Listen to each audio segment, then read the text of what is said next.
நூலில் உள்ள புணர்ச்சி விதிகள். புணர்ச்சி விதிகள் குறிப்பா சொல்லணும்னா பாகம் 2 மெய்யீற்று புணர்ச்சி மற்றும் பிற வகை புணர்ச்சிகள்.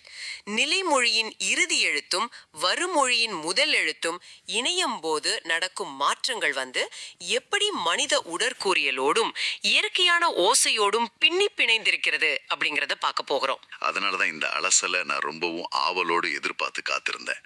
இலக்கணம்னா பயப்பட வேண்டாம், இதுல உள்ள லாஜிக் புரிஞ்சா எவ்வளோ ஈஸின்னு பார்க்கலாம் வாங்க. கண்டிப்பா.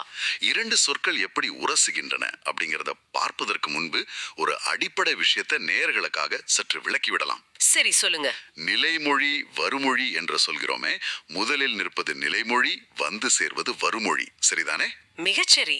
இதை ஒரு வேதியியல், அதாவது ஒரு கெமிஸ்ட்ரி ஆய்வகத்தில் நடக்கும் விஷயங்களோடு ஒப்பிட்டு பார்க்க எனக்கு தோன்றுகிறது. ஓஹோ, கெமிஸ்ட்ரி. எப்படி சொல்றீங்க? இரண்டு வெவ்வேறான ரசாயனங்களை, அதாவது கெமிக்கல்ஸை ஒன்றாக்கினால் அங்கே ஒரு ரியாக்ஷன் நடக்கும் இல்லையா? ஆமாம், நடக்கும். சில சமயம் ஒரு புதிய வாயு உருவாகும், சில சமயம் ஒரு பொருள் ஆவியாகி மறைந்துவிடும். அதே போலத்தான் வார்த்தைகளும் முரசும் போது நடக்கிறதுன்னு தோணுது. மிக அருமையான ஒப்பீடு. உதாரணத்துக்கு இந்த எம் என்ற எழுத்தில் முடியும் சொற்களை எடுத்துக்கொள்வோம். மரம், அதோடு வேர் என்ற சொல் சேர்கிறது. நீங்கள் சொன்ன அந்த இயல்பான ஓசைக்காக நான் இப்போது மரம் வேர் என்று அப்படியே உச்சரிக்க முயற்சிக்கிறேன். மரம் வேர். சிரமமா இருக்குல்ல? ஆமா, நிஜமாகவே நாக்கிற்கும் உதடுகளுக்கும் இது ஒரு பெரும் போராட்டமாகிறது. மூச்சு திணறுகிறது. சரியாக சொன்னீர்கள். அந்த போராட்டத்தை, அந்த மூச்சு திணறலை தவிர்க்கத்தான் நமது மூதாதையர்கள் ஒரு தர்க்கத்தை உருவாக்கினார்கள். நீங்கள் மரம் என்று சொல்லும்போது என்ன நடக்கிறது என்று கொஞ்சம் கூர்ந்து கவனியுங்கள். ஓகே. என்ற எழுத்தை உச்சரிக்க உங்களின் மேலுதடும் கீழுதடும் முழுமையாக ஒட்டிக்கொள்கின்றன. ஆமாம், ஒட்டிக்குது. மூச்சு காற்று வாய் வழியாக வெளியேற முடியாமல் மூக்கின் வழியாக ஒலிக்கிறது. இதுதான் மகரமை அப்படின்னு சொல்றோம். இப்போது அதற்கடுத்து வேர் என்ற சொல்லின் முதல் எழுத்தான வ ஐ உச்சரிக்க வேண்டும். வ என்ற எழுத்தை எப்படி உச்சரிக்கிறோம்? கீழ் உதட்டை மேல் பற்கள் லேசாக தொடுது. ஆமா, கீழ் உதட்டை மேல் பற்கள் லேசாக தொட வேண்டும். ஆமா.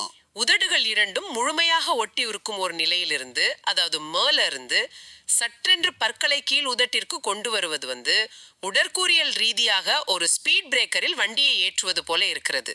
கரெக்ட். ஒரு ஓட்டப்பந்தய வீரர் ஓடிக்கொண்டிருக்கும் போதே சற்றென்று திசையை மாற்றுவது போன்ற ஒரு சிரமம் இது. அந்த சிரமத்தை குறைப்பதற்காக எடுக்கப்பட்ட முடிவுதான் நன்னூல் குறிப்பிடும் மகர ஈற்று விதி. ஓகே. மவ்வி ரொற்றழிந்து அப்படிங்கிற சூத்திரத்தின்படி நிலைமொழியின் இறுதியில் உள்ள யம் அடுத்து ஒரு மில்லினமோ இடையினமோ வரும்போது முற்றிலுமாக தன்னை அழித்துக் கொள்கிறது. வாவ். அதாவது நீங்க சொன்னீங்கல்ல, அந்த வேதியியல் ரியாக்ஷன்ல ஒரு பொருள் ஆவியாகி மறைவதை போல அந்த யம் காணாமல் போய் மரவேர் என்று மிக மென்மையாக நாக்கிற்கு எந்த சிரமமும் இன்றி புணர்கிறது. தடையற்ற நீரோட்டத்திற்காக ஒரு எழுத்து தன்னைத்தானே விலக்கிக் கொள்கிறது. இது கேட்பதற்கே மிக அழகாக இருக்கிறது. ஓசையின் சுமூகமான பயணத்திற்காக அந்த யம் தன்னை தியாகம் செய்து விடுகிறது. உண்மைதான். சரி, எம் மறைந்து விட்டது, அதை புரிந்து கொள்ள முடிகிறது. ஆனால் இந்த நகார ஈறுகளை பார்த்தால் எனக்கு வேறு விதமான ஆச்சரியம் எழுகிறது. என்ன ஆச்சரியம்? அவை மறைவதில்லை, மாறாக வேறொரு வடிவத்திற்கு மாறுகின்றன. இப்போ மண் என்ற வார்த்தையோடு களம் என்ற வார்த்தை சேரும்போது அது மண்கலமாகாமல் மட்கலம் என்று அந்த இன்று ஆக மாறிவிடுகிறது. அதே போல பொன் கூட்டல் குடம் பொற்குடம். இங்கே இன் ற்று ஆக திரிகிறது. நான் இதை உச்சரித்து பார்க்கிறேன். மண்கலம், இது ஓரளவுக்கு உச்சரிக்க முடிகிறதே, பிறகு ஏன் அதை மட்கலம் என்று மாற்ற வேண்டும்? அதாவது உச்சரிக்க முடியும், ஆனால் வேகம் இருக்காது, பேச்சோட்டம் தடைபடும். ஓ, பேச்சோட்டமா? ஆமாம். இங்கே நாம் வல்லினம் மெல்லினம் என்ற ஒலிகளின் உடற்குறியலை புரிந்து கொள்ள வேண்டும். கலம் குடம் என்பவற்றில் வரும் க கு ஆகியவை வல்லின எழுத்துகள். ரைட்.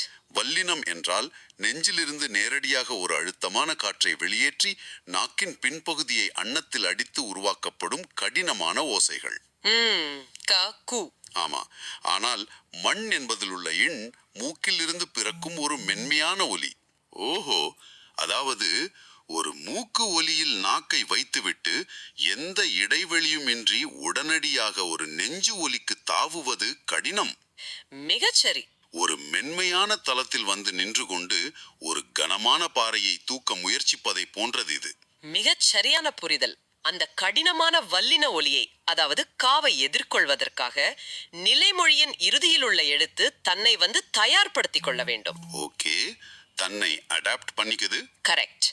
எண் என்ற மெல்லினம் தனக்கு இனமான அதே சமயம் கடினமான டா என்ற வல்லினமாக தன்னை உருமாற்றிக் கொள்கிறது. அடடா. மண் என்பது மட் ஆக மாறும்போது நாக்கு ஏற்கனவே வளைந்து அழுத்தமான ஒரு இடத்திற்கு வந்து விடுகிறது. அங்கிருந்து கலம் என்பதை உச்சரிப்பது மிக எளிது. மட்கலம் என்று சொல்லி பாருங்கள், நாக்கு எவ்வளவு வேகமாக பின்னோக்கி பாய்கிறது என்று புரியும். மட்கலம். ஆமாம், இது முழுக்க முழுக்க வாயின் தசைகள் மற்றும் நாக்கின் பயண நேரம், அதாவது டிராவல் டைம் சார்ந்த ஒரு அறிவியல். இப்போ எனக்கு புரிகிறது. வரப்போகிற எழுத்தின் எடைக்கேற்ப தன்னை தயார்படுத்திக் கொள்ளும் ஒரு பயோமெக்கானிக்கல் அட்ஜஸ்ட்மெண்ட் இது. ஆமாம். அப்படி என்றால் இந்த லகர பிளகர ஈறுகளிலும் இதே தர்க்கம் பொருந்துகிறதா? இப்போ குறிப்புகள்ல பாத்தீங்கன்னா வேல் கூட்டல் காளை சேரும்போது வேர்க்காழே ஆகிறது. கயல் கூட்டல் முள் சேரும்போது கயன்முள் ஆகிறது. இங்கே பாருங்களேன், ஒரு வல்லினம் அதாவது கா வரும்போது கடினமான இற்றாக மாறுகிறது. ஆனால் மெல்லினம் மூ வரும்போது மென்மையான இன்னாக மாறுகிறது. இது எப்படி சாத்தியம்? இது வந்து நன்னூல் 227ஆம் விதி ரொம்ப அழகா விளக்குகிறது. ல பிளா ஆகிய எழுத்துக்கள் வந்து ஒரு கண்ணாடியை போல செயல்படுகின்றன. கண்ணாடியா? ஆமா. எதிரே வருவது ஒரு வல்லின எழுத்தாக இருந்தால், அதாவது கடினமான ஒலியாக இருந்தால், அதற்கேற்ப இவை தம்மை தாமே கடினப்படுத்திக் கொண்டு இட் ட்ர ஆக மாறுகின்றன. ஓஹோ. வேல் கூட்டல் காளை வந்து வேர்க்காளை. அதே சமயம் எதிரே வருவது முள் என்ற சொல்லில் உள்ள மூ போன்ற ஒரு மென்மையான மெல்லின ஒலியாக இருந்தால் இவையும் தங்களை மென்மையாக்கிக் கொண்டு என் இன் ஆக மாறுகின்றன. கயன்முள். கரெக்ட். கயல் கூட்டல் முள் கயன் முள். வரப்போகும் ஒலியின் தன்மைக்கேற்ப தங்களை தகவமைத்துக் கொள்ளும் ஒரு பச்சோந்தியை போன்ற பண்பு இது. இந்த இடத்துல தான் நான் ஒரு விஷயத்தை கூர்ந்து கவனிக்கிறேன். இதுவரை நாம பார்த்தது எல்லாமே நாக்கின் அசைவு, காற்றின் அழுத்தம் என்று முழுக்க முழுக்க ஒரு பிசிக்கலான விஷயங்களை அடிப்படையாக கொண்ட மாற்றங்கள். ஆமா. ஆனா இலக்கணம் இதை தாண்டி வந்து இன்னொரு பிரம்மாண்டமான வேலையும் செய்கிறதுன்னு தோணுது. என்ன வேலை? அதாவது எழுத்துகளின் ஒலியை பொறுத்து மட்டும் மாற்றங்கள் நடப்பதில்லை, அந்த வார்த்தைகள் உணர்த்தும் பொருளை பொறுத்தும், அதாவது கான்டெக்ஸ்டை பொறுத்தும் இலக்கணம் மாறுகிறது. குறிப்புகள்ல பாத்தீங்கன்னா வேற்றுமை புணர்ச்சி, அல்வழி புணர்ச்சி என்ற 2 வகைகள் இருக்கின்றன. இதை எனக்கு பார்க்கும்போது நாம் இன்று பயன்படுத்தும் ஒரு அதிநவீன ஆர்டிபிஷியல் இன்டெலிஜென்ஸ், அதாவது ஆர்டிபிஷியல் இன்டெலிஜென்ஸ் தொழில்நுட்பம் மாதிரி தோன்றுகிறது. அது எப்படி ஒரு ஏஐ உடன் ஒப்பிடுகிறீர்கள்? அந்த சிந்தனையை சற்று விரிவாக சொல்லுங்களேன். அதாவது இப்போ ஒரு கம்ப்யூட்டர் புரோகிராம் எழுதுகிறோம் என்று வைத்துக் கொள்வோம். சரி. அதில் வேரியபிள்ஸ் இருக்கும், அவுட்புட் இருக்கும். நாம் கொடுக்கும் சூழலை பொறுத்து, அதாவது அந்த கான்டெக்ஸ்டை பொறுத்து கோட் வேலை செய்து வேறு வேறு ரிசல்ட்டை கொடுக்கும் அல்லவா? கண்டிப்பா. அதுபோல வார்த்தைகள் இணைய போகும்போது அந்த 2 வார்த்தைகளுக்கும் உள்ள உறவு என்ன என்று நமது மூளை நொடிப்பொழுதில் ஆராய்கிறது. ஓ. இது வந்து உரிமையை குறிக்கிறதா அல்லது இடத்தை குறிக்கிறதா அல்லது ஒரு தொழிலை குறிக்கிறதா, அந்த பின்னணிக்கு ஏற்றாற் போல எந்த ஓசையை வெளிப்படுத்த வேண்டும் என்பதை மூளை முடிவு செய்கிறது. கடல் கடினான் என்று சொல்வதற்கும் அடுச்சோறு என்று சொல்வதற்கும் நடுவில் உள்ள பொருளை மூளை ப்ராசஸ் செய்கிறது இல்லையா? ஆழமான ஒரு ஒப்பீடு இது.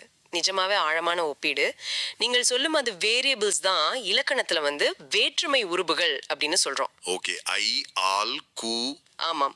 ஐ, ஆல், கு, இன், அது, கண் என்று பல உருபுகள் உள்ளன. 2 சொற்களுக்கிடையே இந்த உருபுகள் மறைந்தோ அல்லது வெளிப்பட்டோ வந்தால் அது வந்து வேற்றுமை புணர்ச்சி. இந்த உருபுகள் வராமல் பண்பு, உவமை, தொழில் என்று வேறு வகையில் இணைந்தால் அது அல்வழி புணர்ச்சி. நீங்கள் சொன்ன கடல் கடினான் என்பதை எடுத்துக்கொள்வோம். இதன் நிஜமான அர்த்தம் கடலை கடினான், அதாவது கடலை சீறினான் அல்லது கோபித்தான் என்பது. இங்கே ஐ என்ற 2ஆம் வேற்றுமை உருபு மறைந்து நிற்கிறது. ஓகே. இதுவே மன்னன் கை என்று சொன்னால் மன்னனது கை என அது என்ற 6ஆம் வேற்றுமை உருபு, அதாவது உரிமை பொருள் மறைந்து வந்திருக்கிறது. மன்னனது கை. ஓஹோ. மலையருவி என்றால் மலையின் அருவி என இன் என்ற 5ஆம் வேற்றுமை மறைந்துள்ளது. நீங்க சொன்ன அந்த இடப்பொருள் அல்லது நீக்கப்பொருள் அப்போ இந்த உள்ளர்த்தம் மாறும்போது வார்த்தைகளின் புணர்ச்சி விதியும் மாறும் இல்லையா? கண்டிப்பா மாறும். அதாவது சத்தம் என்பது வெறுமனே நாக்கின் சௌகரியத்தை மட்டும் பொறுத்ததல்ல, நாம் என்ன பொருளை உணர்த்த நினைக்கிறோம் என்பதையும் பொறுத்தது. இது ஏஐயை விட மிக சிறந்த ஒரு அமைப்பு. உண்மைதான். ஏனென்றால் எந்த ஒரு சாஃப்ட்வேரும் இல்லாமல் மனிதனின் நரம்பு மண்டலம் இதை பல்லாயிரம் ஆண்டுகளாக தன்னிச்சையாகவே செய்து வந்திருக்கிறது. அர்த்தம் சிதைந்துவிடக் கூடாது என்பதற்காக ஒலிகள் தங்களை சரி செய்து கொள்கின்றன. துல்லியமான கவனிப்பு. பொருளை பொறுத்து ஓசை மாறுபடுவதுதான் தமிழ் மொழியின் மிகப்பெரிய பலம். சரி, இந்த உடல் இயக்கவியலோட, அதாவது அந்த பயோமெக்கானிக்ஸோட தொடர்புடைய இன்னொரு பகுதிக்கும் நாம் செல்ல வேண்டும். போலாமே. தகர நகர புணர்ச்சிகளை பாருங்கள். ஓகே. பொன் கூட்டல் தீவு சேரும்போது பொன்றீது ஆகிறது. கல் கூட்டல் நன்று சேரும்போது கண்ணன்று ஆகிறது. பொன்றீது, கண்ணன்று. நா லா முன் தகரம் ராவாகவும் நகரம் நா ஆகவும் மாறும். இதுவும் நாம் முன்பு பார்த்த அந்த நாக்கின் பயண நேரத்தை குறைப்பதற்கான ஓசை அட்ஜஸ்ட்மெண்ட் தான். ஆனால் இதில் மிக நுண்ணிய வேறுபாடுகளும் உண்டு. ஒரு நிமிஷம். முரண்பாடுகள் அல்லது வேறுபாடுகள் என்று சொல்லும் போதுதான் எனக்கு ஒரு கேள்வி எழுகிறது. சொல்லுங்க. இந்த தர்க்கம் எல்லாமே அருமையாக புரிகிறது. அதாவது பாத் ஆஃப் லீஸ்ட் ரெசிஸ்டன்ஸ், சிரமம் இல்லாத பயணத்திற்காக ஒலிகள் மாறுகின்றன என்று. ஆனால் இந்த உயிரிற்று மரப்பெயர்கள் பற்றி படிக்கும் போது நான் கொஞ்சம் குழம்பி விட்டேன். என்ன குழப்பம்? இதை பாருங்கள். மரங்களின் பெயர்கள் வல்லினத்தோடு சேரும்போது பெரும்பாலும் மெல்லினம் தோன்றுமாம். ஆமா. உதாரணத்துக்கு மா கூட்டல் செடி என்றால் மாஞ்செடி, களா கூட்டல் கனி என்றால் களங்கனி. ரைட். சரி, மா என்று உதட்டில் முடியும் ஒரு சத்தத்திற்கு பிறகு செடி என்ற வல்லினம் வருவது கடினம். அதனால் நடுவில் ஞா என்ற ஒரு மென்மையான குஷன் போடுகிறார்கள் என்று எனக்கு புரிகிறது. ஆனால் வாழை கூட்டல் காய் என்றால் வாழங்காய் என்று ஏன் வரவில்லை? வாழைக்காய் என்ற அழுத்தமான இக்கு வருகிறது. அதே போல பலாச்சொலை பலாச்சொலை, இங்கே சா வருகிறது. ஏன்? மாமரத்துக்கும் களாமரத்துக்கும் ஒரு மென்மையான விதி, ஆனா வாழைக்காய்க்கும் பலாச்சுளைக்கும் ஒரு அழுத்தமான விதி. ஒருவேளை இலக்கண ஆசிரியர்கள் தங்களுக்கு பிடித்தது போல ஏதோ தன்னிச்சையாக எழுதிவிட்டார்களா? ஆஹா, நிச்சயமாக இல்லை. இது இலக்கண ஆசிரியர்களின் இஷ்டத்திற்கு உருவாக்கப்பட்ட விதி அல்ல. இதுவும் உடற்கூறியல் சம்பந்தப்பட்ட விஷயம்தான். அப்படியா? இதை நான் கொஞ்சம் பிரித்து சொல்றேன். மா கழா என்ற சொற்களை நீங்களே உச்சரியுங்கள். மா களா. மா சொல்லும்போது உதடுகள் திறந்தபடி இருக்கிறது. களா சொல்லும்போது நாக்கு மேல் அன்னத்தின் முன்பகுதியை தொட்டு இறங்குகிறது. ஆமாம். இந்த இரண்டு நிலைகளில் இருந்தும் நேரடியாக ஒரு கடினமான வல்லின எழுத்தை, அதாவது கு சு து பு உச்சரிக்க வேண்டுமென்றால் நாக்கு சட்டென்று வேறு ஒரு இடத்திற்கு தாவி மிக அதிக அழுத்தத்தை கொடுக்க வேண்டும். இது பேச்சோட்டத்தில் தடையை ஏற்படுத்தும். அதனால் அந்த தடையை சரி செய்ய மூக்கின் வழியாக உச்சரிக்கப்படும் இனமான மெல்லின எழுத்துக்களை, அதாவது இங்கு ஐ இடையில் ஒரு பாலம் போல இணைத்தார்கள். மாஞ்செடி களங்கனி என்று சொல்வது நாக்கிற்கு மிகவும் சுலபம். சரி, அப்படியானால் இந்த வாழைக்காய் விஷயத்துல நாக்கு என்ன செய்கிறது? வாழை என்ற சொல்லை உச்சரித்து பாருங்கள். அதில் உள்ள ள என்ற சிறப்பொலியை உச்சரிக்க நாக்கு நன்கு வளைந்து அன்னத்தின் மிக உட்பகுதியை தொட வேண்டும். வாழை. ஆமாம், நாக்கு உள்ள போகுது. அந்த நிலையில் நாக்கு இருக்கும்போது அடுத்ததாக வரும் சொல்லின் முதல் எழுத்து என்ன? காய். காய். ஓகே. கு. கு என்ற எழுத்து எங்கே பிறக்கிறது? அதுவும் தொண்டைக்கு அருகாமையில், அதே மேல் அன்னத்தின் உட்பகுதியில்தான். Oh my God. ஆமா. நாக்கு ஏற்கனவே மிகச்சரியான இடத்திற்கு போய் சுருண்டு காத்திருக்கிறது. அங்கிருந்து கு என்ற ஒலியை உருவாக்குவது ஒரு ஸ்பிரிங்க விடுவிப்பது போல மிகவும் எளிதானது. வாவ். அதனால் அங்கு மெல்லினம் என்ற குஷன் தேவையற்று போய் வல்லினமே மிகுந்து வாழைக்காய் என உறுதியாக ஒலிக்கிறது. அட, இது உண்மையிலேயே வியக்க வைக்கிறது. பலாச்சுளை என்பதையும் பாருங்கள். பலா. ஓகே. லா என்ற நெடிலின் முடிவில் நாக்கு பற்களுக்கு பின்னால் தங்கிவிடுகிறது. அங்கிருந்து சு என்ற ஒலியை உருவாக்குவது மிக இயல்பானது. ஏனென்றால் சுவும் அதே இடத்தில் தான் பிறக்கிறது. பக்கத்துல இருக்கு. மக்கள் தங்களின் நாவில் எது இயல்பாக நுழைந்ததோ, எந்த ஒலியை பிழையின்றி தடையின்றி எழுப்ப முடிந்ததோ அதையே காலங்காலமாக பேசினார்கள். பவணந்தி முனிவர் அதை வெறும் விதியாக ஒரு சயின்டிபிக் ஃபார்முலாவாக பதிவு செய்தார். அவ்வளவுதான். நான் என்னவோ மென்மையான பழங்களை குறிக்கும் போது ஓசையும் மென்மையாகிறதோ என்று கவித்துவமாக நினைத்துக் கொண்டிருந்தேன். அப்படி இல்ல. ஆனால் இந்த பயோமெக்கானிக்ஸ் விளக்கம் அதை விட பெரிய ஆச்சரியத்தை தருகிறது. நாக்கின் பொசிஷனை வைத்து காற்று வெளிவரும் இடத்தை வைத்து இலக்கணம் மாறி இருக்கிறது என்பது அற்புதமான தொழில்நுட்பம். கண்டிப்பா. இதே போல உயிரெழுத்துகளின் முன் ஞ, ந, ம, ய, வ போன்ற எழுத்துகள் வந்தால் எந்த மாற்றமும் இன்றி இயல்பாக புணரும் என்பதையும் ஆவண குறிப்புகள்ல பார்க்க முடிகிறது. ஆமா, இயல்பு புணர்ச்சி. பலா கூட்டல் மரம் பலாமரம், பூ கூட்டல் யாது பூயாது. இங்க எந்த மோதலும் இல்லை. இரண்டு ஒலிகளும் ஒன்றுக்கொன்று தடையாக இல்லாத போது தேவையில்லாமல் எந்த விதியையும் புகுத்தி மொழி தன்னைத்தானே சிக்கலாக்கிக் கொள்வதில்லை இல்லையா? ஆம், இதுவும் இயற்கையின் விதிதான். தேவையற்ற இடங்களில் மாற்றங்கள் நிகழாது. எங்கே உராய்வு இருக்கிறதோ அங்கேதான் இலக்கணம் என்ற லூப்ரிகன்ட் தேவைப்படுகிறது. Super, lubricant.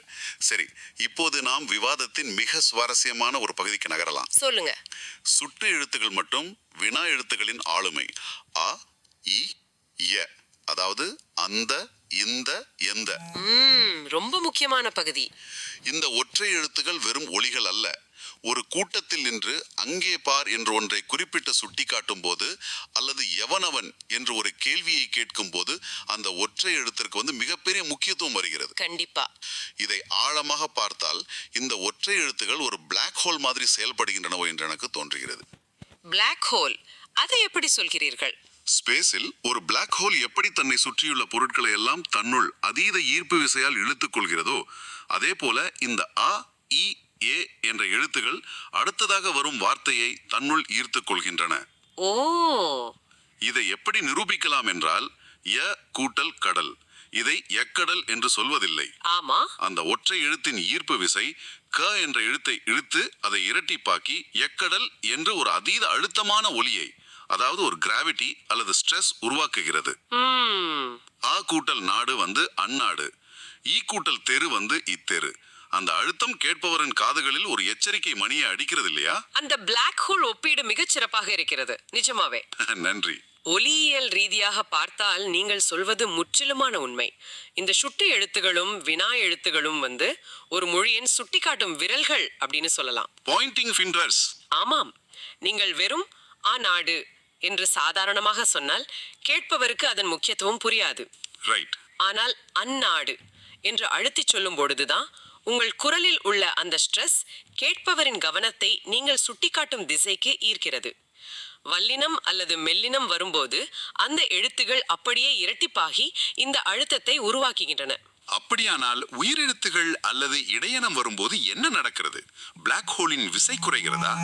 விசை குறைவதில்லை, ஆனால் வடிவம் மாறுகிறது. ஓகே. இப்போ ஏ கூட்டல் அணி எடுத்துக்கோங்க. இரண்டுமே உயிரெழுத்துகள். இரண்டு உயிரெழுத்துகள் நேரடியாக உரச முடியாது. ஆமா, ஏ அணி ஒட்டிக்குது. அதனால் நடுவில் வா என்ற உடம்படுமை தோன்றுகிறது. எவ்வனி என்று மாறுகிறது. வாவ், எவ்வனி. ஆ கூட்டல் ஆடை அவ்வாடை. அதே போல இடையினம் வந்தாலும் வ தோன்றும்.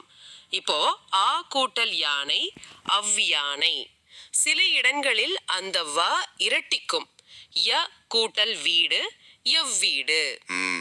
ஒட்டுமொட்டமாக பார்த்தால் ஒலியின் மூலமாகவே ஒரு பொருளை ஆழமாக அழுத்தமாக பதிய வைக்கும் ஒரு உளவியல் தந்திரம் இது. ஒரு ஒற்றை எழுத்து தன்னை தொடர்ந்து வரும் முழு வார்த்தையையும் தன் கட்டுப்பாட்டிற்குள் கொண்டு வரும் பிரம்மாண்டமான வடிவமைப்பு இது. நிஜமாகவே இது மொழிக்கு உள்ளே ஒளிந்திருக்கும் ஒரு மிகப்பெரிய சாம்ராஜ்யம். உண்மைதான். சரி, நாம் இப்போது இந்த விரிவான அலசலின் இறுதி பகுதிக்கு வந்துவிட்டோம். ஓகே. ஒரு சின்ன மென்டல் எக்ஸசைஸ் போல நாம் இதுவரை பேசிய சில முக்கியமான விதிகளை நேயர்களுக்காக மீண்டும் ஒரு முறை அசை போட்டு பார்க்கலாம். தாராளமா. ஒருவேளை நான் மரம், வேர் என்று இரண்டு வார்த்தைகளை சொன்னால் அது எப்படி மாறும் என்று இப்போது நேயர்களின் மூளையில் அந்த பொறியியல் நடந்திருக்க வேண்டும். மறைந்து போகும் மரவேர் ஆகும். கரெக்ட். அதே போல மண், கலம். நாக்கின் அந்த பயண நேரத்தை சரிகட்ட தனக்கு இனமான கடின ஒலியாக மாறி மட்கலமாகும். மிகச்சரி. ஏ மற்றும் அணி என்று சொல்லும் போது அந்த வினா எழுத்தின் அழுத்தத்தை காட்ட நடுவில் மா தோன்றி எவ்வணியாகும். ஆமாம். அர்த்தத்தை பொறுத்து வேற்றுமை, அல்வலி என்று புணர்ச்சி மாறும். எல்லாமே ஒரு கச்சிதமான லாஜிக். இந்த விதிகள் எல்லாம் இப்போது வெறும் மனப்பாட சூத்திரங்களாக இல்லாமல் நம் கண்ணுன்னே சுவாசிக்கும் உயிருள்ள ஒலிகளாக தெரிகின்றன. அதுதான் இந்த தேடலின் உண்மையான வெற்றியும் கூட. இந்த தர்க்கங்களை புரிந்து கொள்வது எதற்கு தெரியுமா? சொல்லுங்க. இது ஏதோ தேர்விற்காக படிக்கும் தியரி அல்ல.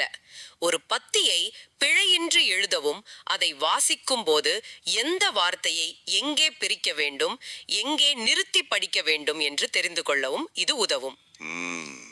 அதைவிட முக்கியமாக வார்த்தைகளுக்கு பின்னணியில் உள்ள பொருளை, அதாவது அதன் வேற்றுமை, அல்வழி அமைப்பை உணர்ந்து படிக்க இது உதவும். ஒரு மொழியின் இசைத்தன்மையை, அந்த மியூசிக்காலிட்டியை நீங்கள் முழுமையாக அனுபவிக்க வேண்டுமென்றால் இந்த ஒலிகளின் இயற்பியலையும் வார்த்தைகளின் வேதியியலையும் நீங்கள் புரிந்து கொண்டிருக்க வேண்டும். மிக அருமையாக சொன்னீர்கள். வெறும் பிழையின்றி எழுதுவதை தாண்டி மொழியை ரசிப்பதற்கு இந்த அறிவியல் தேவை. ஆமாம். சரி, இந்த விவாதத்தை முடிக்கும் போது வழக்கமாக ஒரு சிந்தனையை விட்டு செல்வது என் வழக்கம். இன்னைக்கு என்ன சிந்தனை? இன்று ஒரு ஆழமான கேள்வியோடு உங்களை நகர்த்த விரும்புகிறேன். சொல்லுங்க. இன்று நாம் விரிவாக பார்த்த இந்த நன்னூல் விதிகளை பற்றி சிந்தித்து பாருங்கள். பவணந்தி முனிவர் போன்ற மாபெரும் இலக்கண அறிஞர்கள் இந்த சூத்திரங்களை எல்லாம் ஒரு புத்தகத்தில் எழுதி வைத்துவிட்டு, மக்களே, நீங்கள் எல்லாரும் நாளை முதல் கட்டாயமாக இப்படித்தான் பேச வேண்டும் என்று சட்டம் போட்டார்களா? நிச்சயமாக இல்லை. பல்லாயிரம் ஆண்டுகளாக எந்த இலக்கணமும் அறியாத பாமர மக்கள் காடுகளிலும் மலைகளிலும் வயல்வெளிகளிலும் தங்கள் அன்றாட வாழ்வில் மிக இயல்பாக பேசி வந்த வார்த்தைகளின் ஒலிகளை இந்த அறிஞர்கள் உற்று கவனித்தார்கள். ஆமா. மனிதர்களின் நாக்கு எப்படி வளைகிறது, மூச்சு எப்படி வெளிப்படுகிறது, எந்த வார்த்தைக்கு எந்த சூழலில் அழுத்தம் கொடுக்கிறார்கள் என்பதை பல ஆண்டுகள் ஆராய்ந்தார்கள். அந்த இயல்பான பேச்சில் இருக்கும் கணிதத்தையும் உடற்கூறியல் அறிவியலையும் மிக துல்லியமாக ரிவர்ஸ் இன்ஜினியரிங் செய்துதான் இந்த சூத்திரங்களை உருவாக்கினார்களா? அப்படியானால் நேயர்களே, ஒரு நிமிடம் யோசித்து பாருங்கள். மொழிக்கு இலக்கணம் வந்ததா, இல்லை மனிதனின் இயல்பான பேச்சின் இலக்கணத்தில் இருந்து மொழி பிறந்ததா? அருமையான கேள்வி. இந்த கேள்வியோடு இன்றைய அலசலை நிறைவு செய்கிறோம். மீண்டும் மற்றொரு சுவாரஸ்யமான தலைப்போடு சந்திப்போம்.